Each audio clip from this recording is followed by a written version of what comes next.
Hello, James. Hello, Dan. How are you today? I'm very well, thank you. Yes. Now, Dan, and anyone who's watching this by a video might notice something very interesting. Dan, we appear to be wearing quite different clothing. Now, why might that be? Well, James, on today's discussion, we are going to be talking about the pros and cons of uniforms. Now, again, through anyone watching the video, you'll see that James is looking extremely smart, and I'm looking less smart, perhaps. Less casual would be, to be put it kindly. Casual. Yeah, more casual for sure. Yes, we're going to be talking a little bit about clothes in schools, for example, like a school uniform, or whether it's the right thing to do or not, the pros and the cons. And we're also going to be talking about kind of workplace clothing as well, and professionalism and those kind of issues. Yes. So, Dan, thoughts on uniform and kind of a smart looking clothing for the workplace and for school? Well, I personally, James, I'm against it. I don't like the conformity of it. I think it restricts personality, especially at a young age where you're learning. Not only are you learning subjects about the world, but you're also learning about yourself and your own personality. And to have a uniform, to be forced into a uniform and to conformity, looking like everyone else, I don't think it's very good for you. No, that's an interesting point, and I can see where you're coming from. But I mean, something like this, which is a fairly standard work uniform, work clothes for when you're an adult, you have to get used to wearing that kind of thing, I would imagine. You know, a blazer and a shirt and a tie. And I think it's an important thing to get used to as a child, to start wearing, professional looking clothing. I've heard cases actually in America, because in a lot of places in America, they don't really have a school uniform. And then when children leave school in America, they don't really know how to, for example, tie a tie. Whereas in the UK, most people already know how to do that from when they're a school child. So you could say possibly that you get used to it and it kind of introduces you to the world of work even quite young. So that would be a counterpoint, I suppose. Yeah, I see where you're coming from, but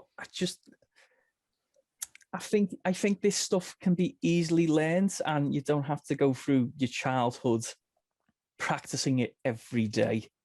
Yes, okay. These days you can learn how to tie a knot on YouTube. It's not something. And when I was growing up, I went to a school with school uniforms, and quite honestly, they were very uncomfortable as well, James. They're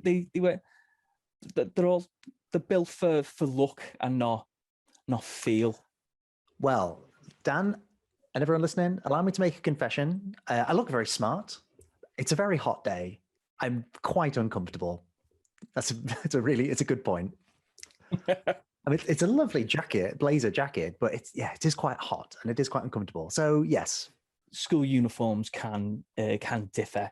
It can be blazer shirt ties, or it can be polo shirts in some cases. But again, it's not something that I'm really into. And I think I'm not a parent, but I do have parents, and I've seen the mad dash before school starts to get uniforms in, the pressure of the cost of these uniforms. Oh, that is a good point, actually. And yeah. It's not just one cost. You've got to get multiple, because you've got to wash them. You can't wear the same clothes all week round. And there's the pressure of buying new sizes for as your child's growing. This is something you can say about children, is that they grow up and they grow quickly. So is it a new school uniform every year? Yeah, that must be expensive. Yes, that's a good point. They're my main gripes with school uniforms. Anyway, it's discomfort, it's costs, the pressure that comes with that for not only kids but adults, and the constant I know it's one uniform for all, and I mentioned you can't wear the same clothes every day, but you have to change it up all the time. And if you do manage to forget to wash your child's uniform, and you've got to send that child in with a dirty uniform, it could be it could be a bit embarrassing for I the can see child that. in social groups. Yes, that's true. Now, okay, allow me to retort, I suppose. Allow me to make a counter argument for you. And I 100% see where you're coming from with a lot of these points, but I do have a little bit of disagreement here.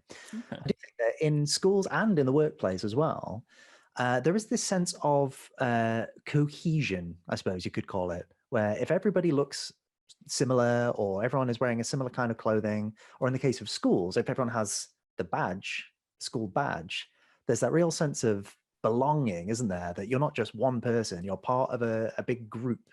So I think that part of the idea of a uniform is about belonging to having an identity as part of a group and creating that sense of kind of pride and yeah, you've got that group identity, which I suppose is quite nice in something like a school, for instance. Yeah, I can see where you're coming from. It's to build it. I suppose that it can help with team mentality. Team mentality, that's what I'm talking about. Yes, Yeah. correct. And then also, I mean, you're talking about kind of having to buy uniforms. If everybody has to buy the same uniform, then it doesn't really single anybody out, and you don't have kind of bullying, and you don't have these arguments about who's got the better trainers or who's got the cool new clothes or whatever, fashionable clothes. Everyone's wearing the same, and you reduce that potential for bullying. Maybe would be my argument anyway. Yes, quite possibly. I realised that that's especially for low income families. Yes, exactly. Yeah. No, I think you make a very good point there, James. It's not only is it bringing kids into a team mentality, but it's also trying to protect them by making them part of that team. Yes, exactly. That's Yeah. what I'm saying. Yes, 100%. And I know you were saying a minute ago about how scrambling to find a uniform in the morning can be quite difficult for parents and making sure things are clean. Now, what I would say to that is imagine how much more difficult it would be if you had to choose your clothing. With school uniforms, you know exactly what you have to wear, and there's no kind of choice about it. I think it would be much more difficult if it was trying to find like, oh, I like that red t-shirt and oh, that's not clean, I have to wear an orange one instead or whatever. I might actually argue that in a way, wearing a school uniform is easier to prepare for parents. Well, yes. Well, was it Einstein who notoriously bought all the same clothes, same shirt, same trousers? So he eliminated the choice and the time wasting of that. Yes, I know there are several American presidents who decided to do a similar thing, in fact. Ah. So getting rid of decision fatigue, I believe it's called. Well, yeah, that's a good point. I mean, I think it depends on the individual. If you're someone like me who just likes to throw on a simple black hoodie all the time, then I'm kind of arguing your point here. But if I'm sure you did that last week as well, Dan. but I suppose it can be quite stressful, especially at that young age, to know what to put on, because it's not only a comfort factor, but you're also, how will I be perceived if Yes, exactly. if I wear this? And at that age, it's an important thing to feel part of. Going back to another point of yours, that school tribe. Part of a group. Yeah, exactly. Yeah. And I think also if you're young, you're still trying to figure out what you like and your kind of your identity and what you think is kind of cool, and you're trying to fit in with your friends. And it's quite difficult to make those decisions. And I think for school uniform just makes it easy. Everyone wears the same. And that's the end of it, really.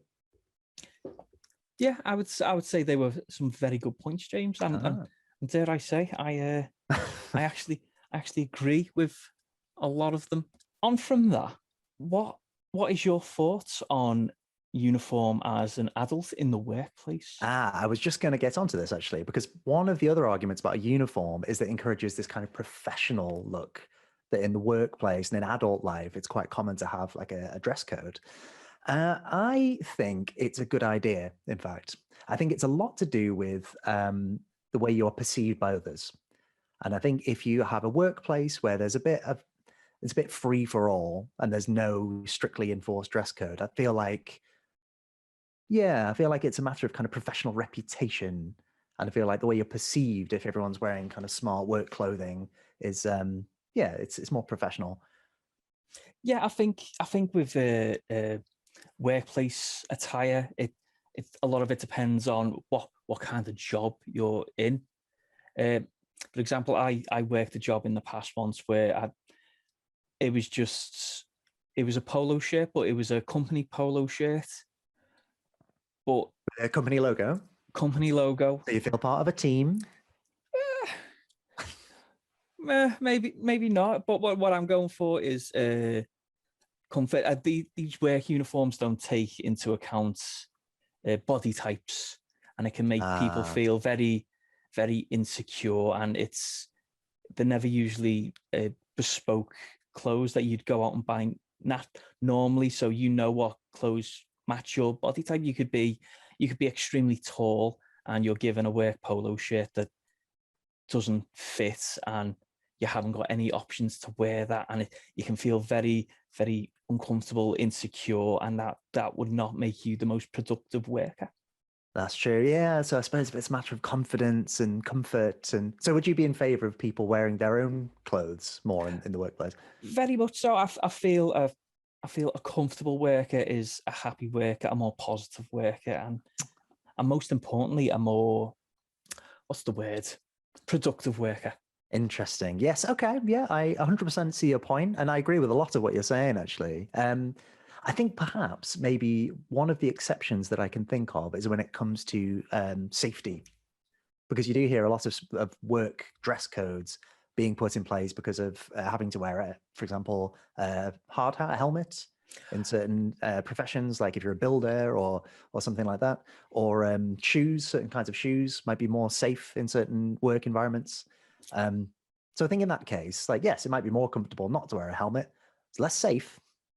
Yes. Well, this goes back to it depends on what job you're in. If you are, of course, working in a notoriously unsafe environment like a building site, then by all means, I'm all for the high vis jackets, the steel toe cap boots, the hard hat, because it's essential in that line of work. It's not so much a factor of comfort and productivity. It's just centered around safety. Safety, yes. So perhaps the best thing to do then is for all workers to wear whatever they like, but as long as they wear the helmets and the steel toe cap boots, then it's fine. Yes, as I feel generally with building sites, you nature of the beast is it's not a clean environment. You're gonna get mucky, dirty. So as long as you're safe personally and you've got the high vis on, I don't think it really matters what you wear, unless it's restricting the safety gear in any form. Yeah, okay, that's interesting. Yeah, okay. Really, and another thing that I'm not sure what kind of jobs you've worked in the past, but again, I've worked for companies where you have to wear a uniform, be a polo shirt or even just a type of color with the company logo on. Now, what I found is, although I appreciated having the job, I wasn't necessarily overly proud of donning the company insignia around when I'm on my way to work or when I'm on my way home. So what I would do is I would spend that extra time to get changed into my normal clothes. Oh, I see. When I'm leaving work and when arriving work change into my work clothes. So it's kind of it's more time consuming. And I know that's a personal choice. A lot of people aren't bothered. It's just a job, going to work, come back from work. But I want to be comfortable for at least some part of my day. Yeah, no, that makes a lot of sense. That makes a lot of sense. I don't know. There is something that I quite like in a way. If you're, for example, if you're coming home from work and you're wearing smart professional clothing, I don't know, it makes you feel good. I think it makes you feel kind of proud and you're kind of part of the professional world and you're amongst other people who are wearing similar kinds of things. I don't know. For me, I can definitely see that that's a positive of wearing professional wear out in public anyway. Well, I would agree with that point. Say if I was in an office, it was a very you look yourself now, very smart tie shirt. Well, thank you very much, Dan. Thank you. You do feel like quite confident in a suit. It Yes. adds to your like you say, it adds to your confidence. And when you're walking around in a suit and you get compliments like, don't you look smart? Oh, doesn't he look smart? And it's like, you know what? thank All you. the time, constantly. And it's good to get compliments when you wouldn't usually get them kind of compliments from just wearing a hoodie. I mean, you'd never turn around to me and go, you look really smart in that hoodie, Dan. That's true. So I might yeah, say, I agree with your point. You look comfortable there, Dan. That was good. Exactly. I completely agree with that point. So I think, as we had last week with our discussion about cats and dogs, I think we can definitely say that there are benefits to both sides. I think there's certainly things to be said about wearing a dress, having a dress code and wearing a uniform and looking smart. And then I think you've also made some really solid points about kind of comfort and choice. So I think that, yes, both sides are equally valid, and I think that's fine. Yes, we're at another impasse. And yes, an impasse, quite right. Find your English voice with iqglobal. Go to our website www.iqglobal.com to find out more.